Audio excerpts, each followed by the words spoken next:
პრემიერს უნდა სპეკულაციები დასრულდეს და ყველა მიცოდეს. ევროკავშირთან ასოცირების შეთანხმებას ხელს პრემიერ-მინისტრი, ანუ ირაკლი ღარიბაშვილი და არა პრეზიდენტი მოაწერს.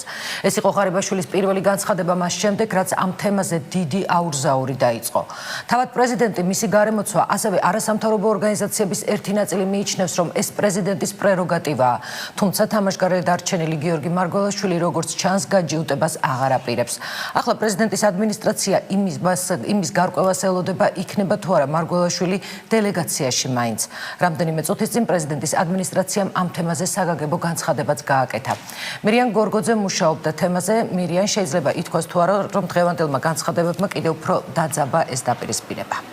ნამდვილად შეიძლება ნანა ამის თქმა აშკარად სახეზია დაპირისპირება პრეზიდენტის ადმინისტრაციასა და პრემიერის ადმინისტრაციას შორის ევროკავშირთან ასოცირების ხელშეკრულება და მეორეს მხრივ ამ ხელშეკრულების ხელმომწერი. სწორედ ეს არის საკითხი, რომელზეც მითქმა-მოთქმა ხელშეკრულების ხელმოწერის თარიღის მოახლოებასთან ერთად ამ დრომდე არ წყდება. დღეს პრემიერმა პირველად ოფიციალურად განაცხადა, რომ ხელშეკრულებაზე ხელის მოწერას როგორც მთავრობის მეთაური ისაპირებს, თუმცა ჩვენ კარგად გვახსოვს რამდენიმე დღის წინ პრეზიდენტის მიერ გაკეთებული განცხადება იმის შესახებ, რომ ხელშეკრულებას ხელი სახელმწიფოს მეთაურმა, ანუ პრეზიდენტმა უნდა მოაწეროს. როგორც ჩანს, მათ შორის შეთანხმება ამ საკითხზე საბოლოოდ ჯერ არ შემდგარა. ამ ფოტოების ინტერნეტით გავრცელების შემდეგ პრეზიდენტსა და პრემიერს შორის დაპირისპირების შესახებ მითქმა-მოთქმა შეწყდა. თუმცა ირკვევა, რომ მცირე ხნით. ასოცირების შეთანხმების ხელმოწერის საკითხზე მთავრობის საპარლამენტო მდივნის განცხადებამ თემა კვლავ აქტუალური გახადა.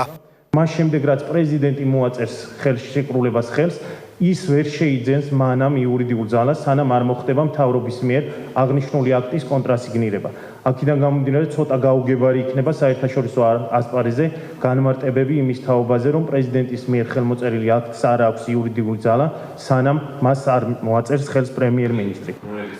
შალვა თადუმაძის პოზიცია თავად პრემიერ-მინისტრმაც გაამყარა და საზოგადოებას თხოვა დასრულდეს სპეკულაციები ამ თემაზე. პრემიერმა ოფიციალურად პირველად დღეს დაადასტურა, რომ დოკუმენტს ხელს თავად მოაწერს. ჩვენ ვიმჯელეთ ამ საკითხზე და მივიღეთ გაწყვეტილება, რომ ასოცირებაზე მოაწერს ხელს პრემიერ-მინისტრი, ანუ მოაწერ მე. ასოცირების ხელშეკრულების პირობათა დანერგვაში ჩართული არის აღმასრულებელი ხელისუფლებაც. მნიშვნელოვანწილად პარლამენტი, იმიტომ რომ ბევრი კანონი არის მისაღები, ასევე საკანონმდებლო ხელისუფლება. უპრეანი იქნება, რომ ხელი მოაწეროს სახელმწიფოს მეთაურმა, ანუ პრეზიდენტმა.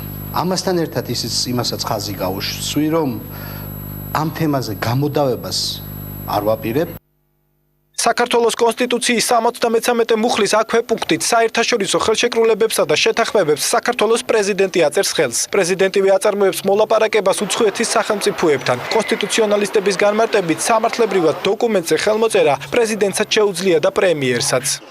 თუ მთავრობის თანხმობა არ ექნება, ან მთავრობის ხელმოწერა არ ექნება, ეს დოკუმენტი იურიდიული ძალის მქონე არ ექნება. კონსტიტუციით და პარლამენტში ბუნებრივია ვერ შევა დასამტკიცებლად. მთავრობას რა თქმა უნდა შეუძლია პრეზიდენტთან შეთანხმების გარეშე თავად მოაწეროს ხელი და რატიფიკაციაზე შეიტანოს პარლამენტში. ეს კონსტიტუციით არის განსაზღვრული. ამ შემთხვევაში იურიდიულად და სამართლებრივად მხრივ ორივე მიდგომა არის აბსოლუტურად გამართული. პირველადი კომპეტენცია აქვს საქართველოს პრეზიდენტს იმისა, რომ ხელი მოაწეროს ასოცირების ხელშეკრულებას. კონსტიტუცია რა თქმა უნდა ამ ნაწილში არ არის ძალიან ცალსახად, თუმცა არსებობს ინტერპრეტაციის მეთოდები, რომელიც მიანიშნებს იმაზე, რომ პრეზიდენტი არის ის, ვინც უნდა მოაწეროს ხელი. რა თქმა უნდა ის, რომ ამ საკითხზე განსხვავებული მოსაზრება აქვს პრემიერს და პრეზიდენტს, უკვე ცალსახაა. ეხლა მთავარია ვინ გადადგამს ნაბიჯს დათმობისკენ.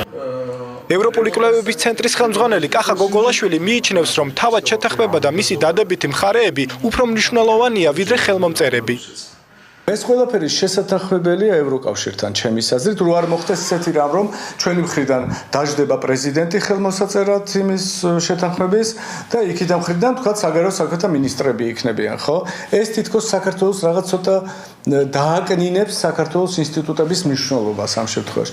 მარტო ეს არის აქ მთავარი, თუ ნებისმიერ შემთხვევაში, რა თქმა უნდა, ხელს აწერს ქვეყანა, სახელმწიფო და ნებისმიერ ამ ფიგურას, რომელიც მე ჩამოვთვალე, აქვს სახელმწიფოს სახელით ხელმოწერის უფლება.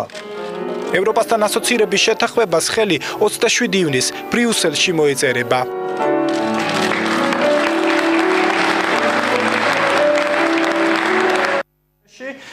საკითხის შესახებ სპეციალური განცხადება გაკეთდა პრეზიდენტის ადმინისტრაციაში. ადმინისტრაციის ხელმძღვანელმა ლაშა აბაშიძემ კიდევ ერთხელ განმარტა, რომ ევროკავშირთან ასოცირების ხელშეკრულების ხელმოწერასთან დაკავშირებით პრეზიდენტი საკითხის გაპრობლემებას არ აპირებს. პრეზიდენტის პოზიცია, რომ ასოცირების შესახებ შეთანხმებას ხელი უნდა მოაწეროს საქართველოს პრეზიდენტმა, მაგრამ ამ შეთანხმების სტრატეგიული და მაღალი მნიშვნელობიდან გამომდინარე, ამის რაიმე გართულებას და რაიმე გამწვავებას და ასე ვთქვათ გამოდავებას და ესეთ საკითხებს ამის დღის წესრიგის დაყენებას არ აპირებს. პრემიერ-მინისტრის აპარატში კი განმარტეს, რომ დაწყებულია სამუშაოები და უახლოეს მომავალში გაირკვევა დელეგაციის შემადგენლობა და შესაბამისად გაირკვევა თუ ვინ წავა 27 ივნისს ბრიუსელში ასოცირების ხელშეკრულებაზე ხელმოწერისათვის. ეს მირიან გორგოძე იყო, მადლობა მირიან, ჩვენ განვაგრძობთ